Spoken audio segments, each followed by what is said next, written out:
Fala rapaziada, tranquilidade, beleza pura? Meu nome é Gabriel e eu vou dar aula aqui para vocês de filosofia e sociologia para vocês arrebentarem lá no Enem. A intenção aqui, porém, vai ser um pouco diferente. Por quê? Vídeos de filosofia e sociologia do que eu vou falar aqui tem demais no YouTube. Se vocês procurarem lá, vocês vão achar. Então, para que serve eu estar fazendo mais um vídeo aqui? Então a intenção aqui, galera, vai ser que vocês compreendam realmente o que eu vou falar aqui. Lógico que para vocês irem bem no Enem, vocês têm que dominar certos conceitos e vocês vão dominar. Além disso, vocês vão compreender esses conceitos e ver que filosofia e sociologia vão muito além dessa prova do Enem. Beleza? Porque tem muita gente que fala que a sociologia é importante para o pensamento crítico, que é importante para pensar propriamente, né? E lidar com os outros e tudo mais. Só que as pessoas às vezes falam isso da boca para fora e realmente não conseguem compreender o que isso significa.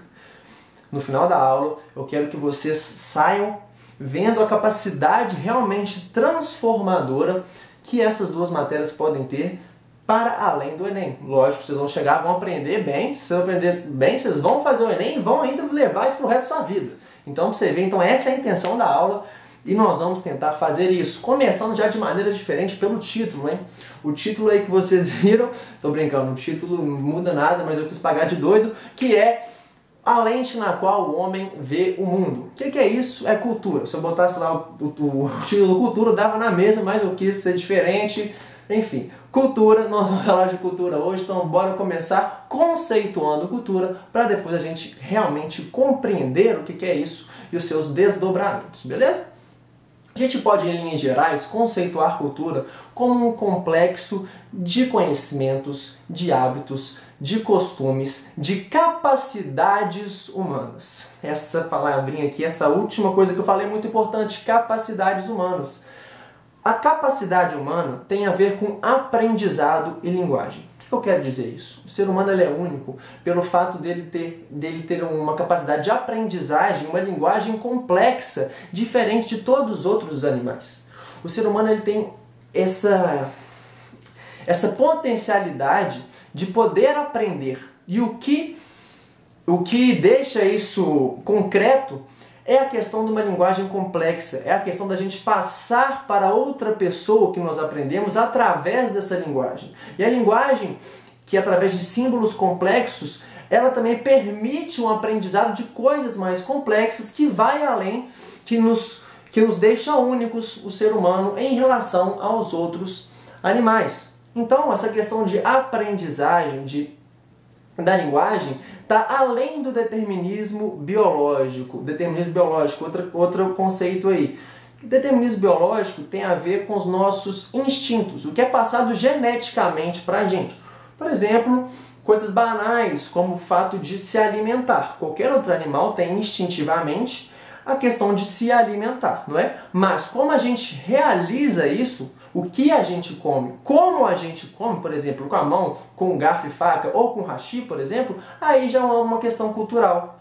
E aí a cultura tem a ver, então, com essa complexidade, e isso vai ser passado para o outro através da linguagem e através da nossa capacidade, então, de aprender. Então a gente vê que vai além da questão genética. Eu não vou nascer com um gene de comer de garfo e faca, por exemplo, entende? É algo que então a gente vai aprender com o tempo a partir do quê? A partir da cultura. Então você vai pegando aí a manha do que representa a cultura. Demorou? Deixa eu ver minha colinha ali, qual que é a próxima coisa. A gente viu essa complexidade. E aí nós vamos falar agora, isso é muito importante também, como a cultura, e cada cultura tem uma lógica própria. O que isso quer dizer? Cultura também tem a ver com como a gente interpreta as nossas condições, como a gente interpreta o mundo. E dentro dessa interpretação existe uma coesão, um sentido dentro disso. E isso caracteriza cada cultura como sendo individual. Então, por exemplo, vamos dar um exemplo, por exemplo, de uma cultura indígena. Dentro da cultura indígena, eles se relacionam, eu vou explicar porque eu estou falando de indígenas, eles se relacionam de maneira que dentro dos seus hábitos, dentro dos seus costumes e seus valores, tem um sentido ali. E se a gente pega os nossos valores, a gente que eu estou falando que não é de uma cultura indígena e tenta comparar com a cultura indígena, vai dar errado. Por quê? Porque os nossos valores, os valores indígenas são diferentes. E aí a gente entra na questão, porque cada cultura funciona dentro de um sentido. Então, os nossos valores têm certo sentido dentro da nossa cultura. E não tem como a gente transferir esses valores para uma cultura indígena, porque eles possuem outros valores que funcionam através da lógica deles. Ou seja, a gente entra na questão de outro conceito importante, que é a questão de etnocentrismo, que não faz o menor sentido, que é subjugar, ou seja, falar que uma cultura é melhor que a outra, justamente por um fato egoísta. Se a nossa cultura, a gente tem uma identificação e vai falar que o outro é o outro. O outro, logo, então, ele é inferior. Mas isso não faz sentido, porque a gente tenta comparar algo que é incomparável. Justamente por cada cultura, dentro da sua própria cultura, tem um sentido, tem uma lógica. Eles conseguem viver a partir desta lógica. E a gente entra em questões e problemas morais muito complexos. Como, por exemplo, o ato de quando os bebês nascem deficientes, em certas culturas, eles matam esses bebês. E aí, em outras culturas, isso não é muito certo. E aí tem um embate ali moral que tem a ver com cultura, que aí já entra numa discussão mais doida que nós não vamos entrar hoje, mas eu deixo só essa palhinha para vocês. Demorou? Então a gente vê essa complexidade, vê essa lógica própria de certas culturas e com isso a gente consegue compreender como não tem muito sentido a gente julgar a outra cultura porque dentro lá dela ela faz todo o sentido. Isso é justamente uma questão egoísta, separando aquela parada de nós e os outros. Os outros é a ralé, nós é nós, entendeu? É uma questão puramente preconceituosa. Demorou? Vamos para mais um tema. E uma coisa que é muito importante também, para fechar, que a nossa aula é mais resumida, depois vocês podem tirar dúvida, mas a intenção aqui é de ser uma parada mais resumida, beleza? A questão aqui que eu estou falando de cultura como se fosse algo muito específico, mas são culturas. Por que eu estou falando? Porque depende do recorte que você vai interpretar isso. Porque existem cultura dentro de culturas.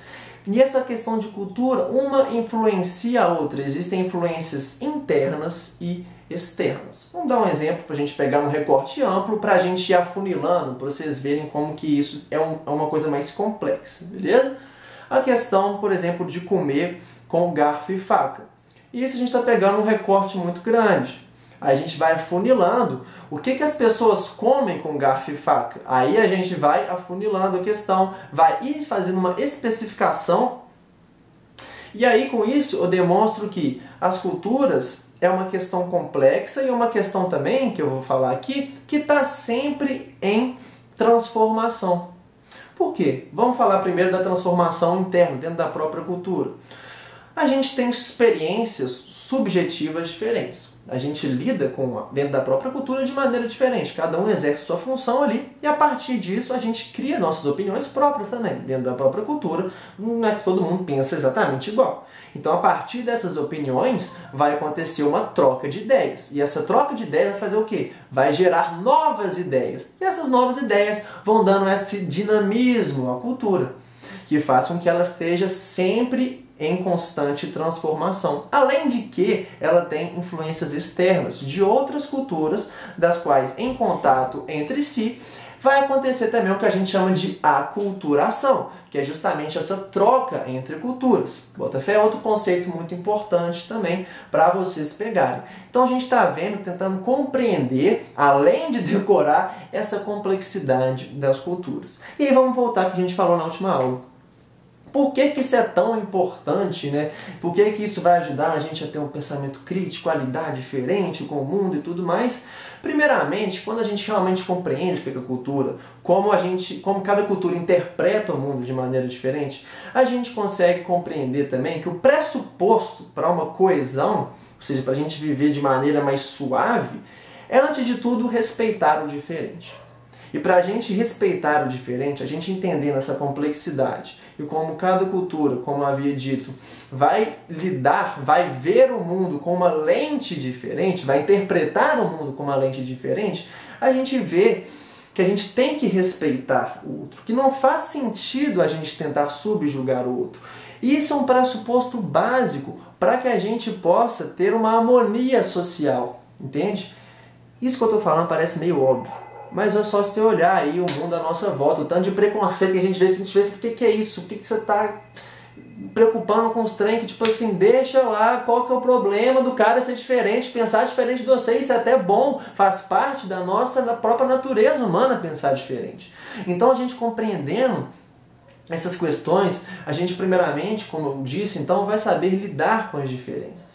E aí, sabendo lidar com as diferenças, a gente já vai numa questão de saber agora conviver com o outro, do diálogo, que isso são questões que nas outras aulas nós vamos elaborando, nós vamos desenvolvendo essas habilidades, nós vamos tendo uma formação, nos formando como pessoas, como seres humanos, como diferentes, o que é tão importante e que é tão básico e que infelizmente as pessoas parece que não conseguem entender, é uma doideira. Então por isso que esse tipo, a filosofia e a sociologia, elas tocam nesse tipo de questão, tocam nesse tipo de questão mais subjetiva, mais humana, e por isso a importância delas, e por isso elas são muito mais do que certos exercícios que você tem que decorar para o Enem.